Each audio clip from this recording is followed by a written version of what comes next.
हमारे चैनल को सब्सक्राइब करें और बेल आइकन ज़रूर दबाएं। बट बहुत सारी ऐसी चीज़ें हैं जो हमारे थॉट्स मैच करते हैं, जो वो बोलते हैं मैं उसी तरह से उसी ढंग से सोचता हूँ। मे बी जो दिसंबर 11 जो आंकड़ा है इसके साथ कोई होगा कनेक्शन। हाँ, मतलब बेसिकली टैगलाइन वही है, वन वर्ल्ड वन रिलीजन। और रजनीश साहब भी यही बोलते थे, भगवान रजनीश उनका यही टीचिंग था। वो एक फिल्म है, उसके अलावा सीआईडी के लिए हम लोग बातें हो रही हैं, we are bouncing certain scripts here and there, और कोशिश चल रही है कि भाई वो टीम फिर से आ जाए पूरे उसी यूनिट के साथ। इस पे हम काफ़ी वर्क कर रहे हैं। नमस्कार, मैं राघव टीएनसी लाइव में आप सभी का हार्दिक स्वागत करता हूं और हम यहां मौजूद हैं। हमारे साथ में हैं दयानंद शेट्टी जी, जो कि एक्टर हैं और जिन्हें हम इंस्पेक्टर दया के नाम से जानते हैं। बहुत बहुत स्वागत है सर आपका हमारे इस प्रोग्राम में। Thank you. सर, सबसे पहले मैं आपसे ये जानना चाहूँगा कि जिस तरह से आपका बर्थडे जो है 11 दिसंबर को होता है, सेम बर्थडे जो है भगवान श्री रजनीश का भी बर्थ डेट है, तो ऐसे में उनसे या उनके व्यक्तित्व से, क्योंकि मुझे बताइएगा कि आपने क्या उनकी कुछ किताबें पढ़ी हैं, उनको सुना है, या उनके व्यक्तित्व से कैसे आप प्रभावित हैं? मतलब मैं तो बहुत छोटा था जब इंडिया में बहुत पॉपुलर थे वो, जब पुणे में रहते थे वो। उसके बाद जब अमेरिका चले गए उस वक्त भी मैं मुंबई में ही था। तो उनके स्पीचेस मैंने बहुत साल बाद, आई थिंक उनके डेथ के बाद मैंने सुनना शुरू किया। तो वो स्पीचेस जब मैं सुनता था तो मुझे लगता था वाकई में जो थॉट मैं जिस तरह से सोचता हूँ, हमारे थॉट्स कहीं ना कहीं मेल खाते हैं, मैच करते हैं। उनके काफ़ी सारे स्पीचेस मुझे बहुत अच्छे लगते हैं, रियल लाइफ में, प्रैक्टिकल में, जो हम लोग उसको डेली लाइफ में जो यूज़ करते हैं उस हिसाब से बड़ा एप्ट है वो। और काफ़ी लोग उनके बारे में गलत बोलते हैं कि नहीं वो ऐसा है वैसा है, मतलब you know they keep names.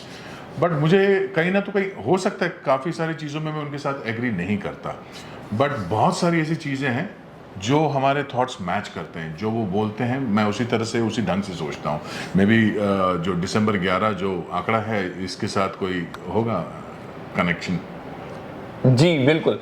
Sir, मैं आपसे पूछना चाहता हूँ, आपकी 2 फिल्में, नई फिल्में आ रही हैं। द क्रिएटर खास तौर पे आपकी जो फिल्म है, द क्रिएटर का भी जो मैसेज है या जो उसमें कहा गया है, वो भी शायद कहीं ना कहीं भगवान श्री रजनीश के उनके कहने से जुड़ा हुआ है कि पूरी दुनिया वन वर्ल्ड वन नेशन में जो है उन्होंने कहा। तो ऐसे ही आपकी क्रिएटर फिल्म भी उसी तरफ दर्शाती है, तो क्या कहना चाहेंगे इसको लेकर के भी? हाँ, मतलब बेसिकली टैगलाइन वही है, वन वर्ल्ड वन रिलीजन। और रजनीश साहब भी यही बोलते थे, भगवान रजनीश उनका यही टीचिंग था कि बॉर्डर नहीं होना चाहिए, everybody should be free to do whatever they want, जहाँ जाना है उनको वो आज़ादी होनी चाहिए। इस फिल्म में भी हमारा मेन कॉन्सेप्ट यही है, there shouldn't be any religion, any barriers. जो नाम रखते हैं हम लोग, धर्म के बारे में बच्चों को सिखाते हैं, ये सब नहीं होना चाहिए, जिसकी वजह से आपस में बहुत ज़्यादा मनमुटाव हो रहा है। तो फिल्म का कॉन्सेप्ट वही है। अगर उस अब रजनीश के साथ, उनके थॉट के साथ आप मैच करना चाहते हैं तो अच्छी बात है, बट ये हमारे फिल्म के जो प्रोड्यूसर है, ये उनका थॉट था, क्योंकि पूरा जो फिल्म का कॉन्सेप्ट है कंसीव उन्होंने ही किया था। अभी हमारे गुरुजी ने अगर भगवान रजनीश से ये सीखा है तो मुझे पता नहीं, पर उनका भी थॉट यही था कि हम लोग जो इतने जो बटे हुए हैं या जिस बात को लेके झगड़े हो रहे हैं पूरे देश में या पूरी दुनिया में, it is just because of religion या जस्ट बिकॉज ऑफ बॉर्डर्स। एक देश का कोई बॉर्डर किसी और देश के साथ लगता है, उस बात को लेके झगड़ा है, या फिर धर्म को लेके, तो ये नहीं होना चाहिए। ये बेसिक कॉन्सेप्ट है हमारे फिल्म की। जी, तो सर आपके किरदार को लेकर के क्या कहना चाहेंगे, क्योंकि ये किरदार आपके लिए शायद बिल्कुल नया है। आज तक आपने जितने भी रोल किए हैं वो ज़्यादातर या तो पुलिस से रिलेटेड हैं, या जैसे सीआईडी में जो आपका किरदार था, तो इस तरह से रहा, लेकिन ये किरदार आपकी ज़िंदगी में एकदम नया है। तो क्या कहना चाहेंगे इस किरदार को लेकर के भी? हाँ, किरदार मेरे लिए नया है और शायद जो दर्शक देखेंगे इस फिल्म को उनके लिए भी काफ़ी नया होगा, क्योंकि इसमें मैं एक अधेड़ उम्र का साइंटिस्ट का कैरेक्टर कर रहा हूँ जो यूएस में रहता है। बहुत ही टैलेंटेड और बहुत ही प्रख्यात साइंटिस्ट है, नासा में काम करता है, बट उसकी वाइफ एक मुस्लिम है, ये एक हिंदू है, जिनकी शादी इंडिया में होती है और उनके घर वाले उसके खिलाफ होते हैं। उसके बाद वो चला जाता है यूएस, और कुछ सालों के बाद बच्चे अच्छे होने के बाद वो अपनी वाइफ को भेज देता है इंडिया, जाके अपने माँ बाप से मिल के आओ, यू नो। वैसे तो बच्चे भी आ जाते हैं और यहाँ पे एक सांप्रदायिक दंगा शुरू हो जाता है और उसके बच्चे और बीवी दोनों मारे जाते हैं। तो वो एक बहुत बड़ा सदमा उसको लगता है। उसके बाद वो डिप्रेशन में है, पागलपन के दौरे पड़ते हैं और उसको ये लगता है कि उसकी बीवी और उसके बच्चों का जो हत्या है उसने खुद ने की है। तो वो एक अजीब सा मेंटल ट्रॉमा में है। तो ऐसा एक कैरेक्टर है। Then he comes back to India and the film starts. बहुत सुंदर सर। मैं आपसे एक बात और कहना चाहूँगा, आपकी एक मराठी फिल्म भी आ रही है। हाँ जी। तो उसको लेकर के भी आप क्या कहना चाहेंगे? मराठी फिल्म ऑलमोस्ट कंप्लीट है अभी। आई थिंक अनदर 2 months में फिल्म रिलीज हो जाएगी। उसमें जो मेन जो हीरो है, एक टीनेजर बॉय, उसका फादर का रोल कर रहा हूँ मैं।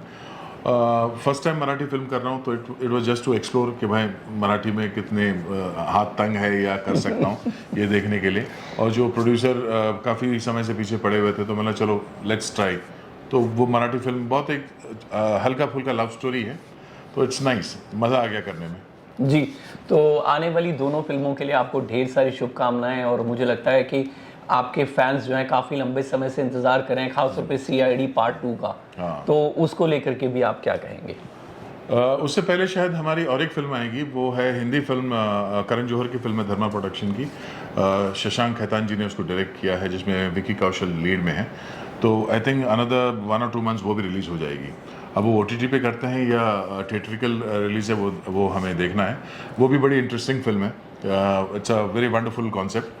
वो एक फिल्म है। उसके अलावा CID के लिए हम लोग बातें हो रही हैं, we are bouncing certain scripts here and there, और कोशिश चल रही है कि भाई वो टीम फिर से आ जाए पूरे उसी यूनिट के साथ। इस पे हम काफ़ी वर्क कर रहे हैं। अब वो कहाँ तक आगे सक्सेसफुल होते हैं हम लोग, वो हमें देखना है, बट लगे हुए हैं उस पर। जी, तो आने वाली तीनों फिल्मों के लिए और CID के लिए भी मैं आपको शुभकामनाएं देना चाहता हूँ। तो दर्शकों, मैं आप सभी लोगों से कहना चाहता हूँ, जो भी दया सर के फ़ैन हैं, उन सब लोगों के लिए गुड मैसेज है कि 3 फिल्में आ रही हैं सर की। इसके साथ साथ में CID 2 भी शायद जल्दी शुरू हो जाएगा, उसके लिए भी तैयारी चल रही है। तो बहुत बहुत शुक्रिया सर आपका इस हमारे शो में बने रहने के लिए। बहुत बहुत शुक्रिया। Thank you so much. प्रणाम। Thank you so much.